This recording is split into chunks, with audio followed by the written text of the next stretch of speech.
नमस्कार दोस्तों, मैं चंद्रवान ग्वाला क्रमशः 17वें दिन श्री श्री रामचरितमानस का पाठ प्रारंभ करने से पहले आप सभी को स्वागत करता हूं। कृपया आप लोग वीडियो को पूरा देखें, लाइक करें, शेयर करें एवं कोई त्रुटि हो कृपया कमेंट में अवश्य बताएं। जो लोग पहली बार मेरे वीडियो को देख रहे हैं कृपया मेरा फेसबुक को फॉलो करें ताकि नियमित रूप से मेरा वीडियो आपको मिलता रहे। और जो लोग यूट्यूब पर देख रहे हैं मेरा वीडियो, कृपया चैनल को सब्सक्राइब कर वीडियो को लाइक करें, शेयर करें। तो आइए दोस्तों, शुरू करते हैं आज का पाठ। रामायण तुलसी कृत कही कथा अनुसार, आसन लीजिए प्रेम युत आई पवन कुमार, सियावर रामचंद्र की जय। तदपि एक मैं कहूँ पाई, होई करे जो देव सहाई, जस बर मैं बरनेऊ तुम पाही, मिलहि उमहि तस संशय नाही। जे जे बर के दोष बखाने, ते सब शिव पहि मैं अनुमाने। जो विबाहु शंकर सन होई, दोसौ गुण सम कह सब कोई।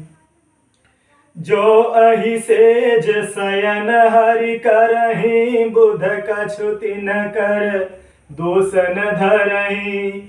भानु कृषानु सर्व रस खाहि, तिन्ह कह मंद कहत को नाही।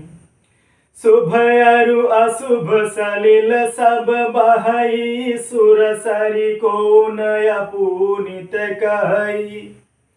समरथ कह नहीं दोष गोसाई, रवि पावक सुर सरी की नाई।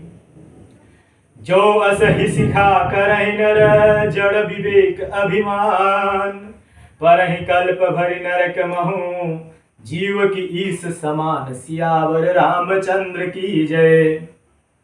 अर्थात तो भी एक उपाय मैं बताता हूं, यदि देव सहायता करें तो वह सिद्ध हो सकता है। उमा को वर तो निस्संदेह वैसा ही मिलेगा जैसे मैंने तुम्हारे सामने वर्णन किया, परंतु मैंने वर के जो जो दोष बतलाए हैं मेरे अनुमान से वे सभी शिवजी में हैं। यदि शिवजी के साथ विवाह हो जाए तो दोषों को भी सब लोग गुणों के समान ही कहेंगे।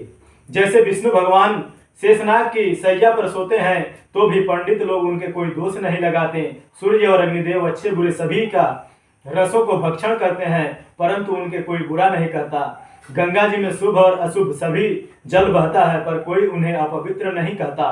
सूर्य, अग्नि और गंगा जी की भांति समर्थकों को दोष नहीं लगता।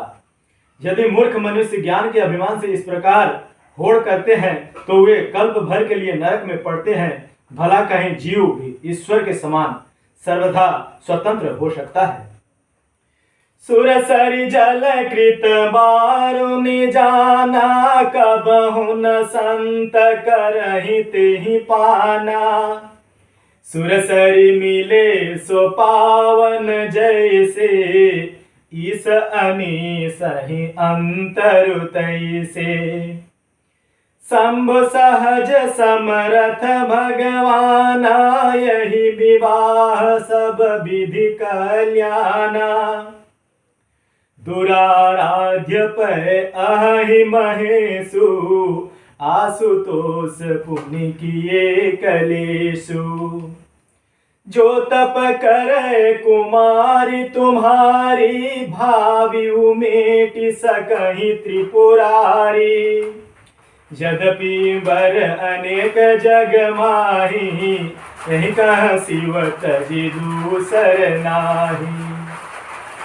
वरदायक प्रणतारति भंजन, कृपा सिंधु सेवक मनरंजन। इच्छित फल बिनु शिव अवराधे, लहियन कोटि योग जप साधे।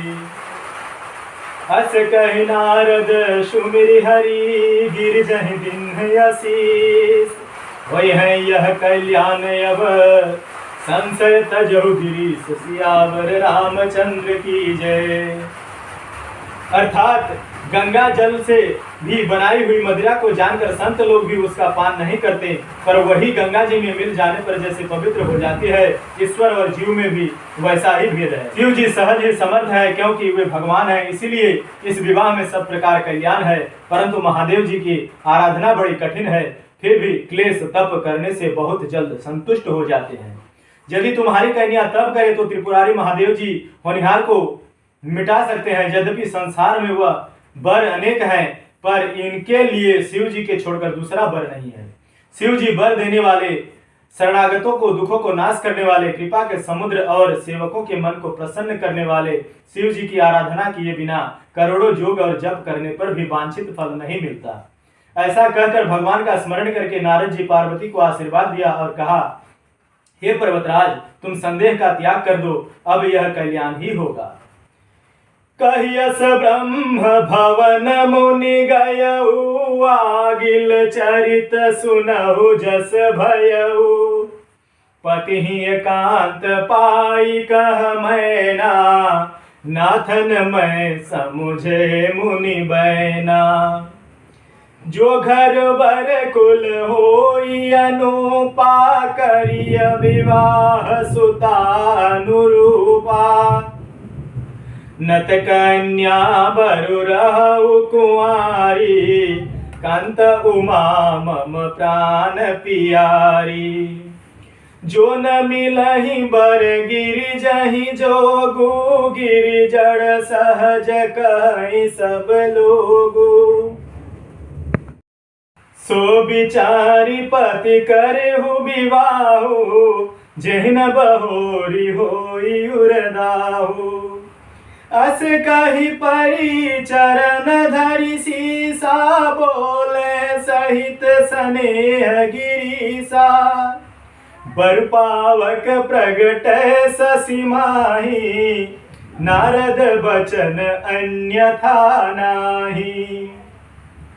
प्रिया सोच परिहरहु सबा, सुमिरहु श्री भगवान। पार्वती निर्मय उजही, सोई करि है कल्याण, सियावर रामचंद्र की जय। अर्थात यूं कहकर नारद मुनि ब्रह्मलोक को चले गए। अब आगे जो चरित्र हुआ उसे सुनो।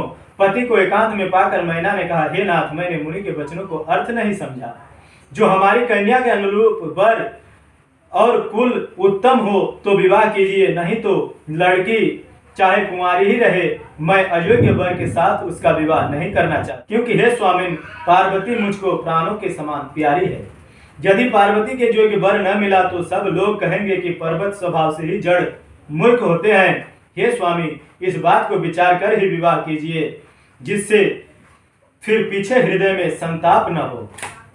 इस प्रकार कहकर मैना पति के चरणों में मस्तक रखकर गिर पड़ी। अब हिमवान ने प्रेम से कहा, चाहे चंद्रमा ने अग्नि प्रकट हो जाए, पर नारद जी के वचन झूठे नहीं हो सकते। हे प्रिय, सब सोच छोड़कर श्री भगवान का स्मरण करो, जिन्होंने पार्वती को रचा है, वे ही कल्याण करे। अब जो तुम ही सुता पर ने हो, तो अस जाई सिखावनु देहु। करे सो तप जहि मिलहि महेशु, आन उपायन मिटहि कलेशु। नारद बचन सगर सहे तू, सुंदर सब गुण निधि वृख केतु। अस विचारी तुम तजौ असंका, सब ही भांति शंकर अकलंका। सुनि पति वचन हरसि मन माही, गई तुरत उठि गिरि जा पाही।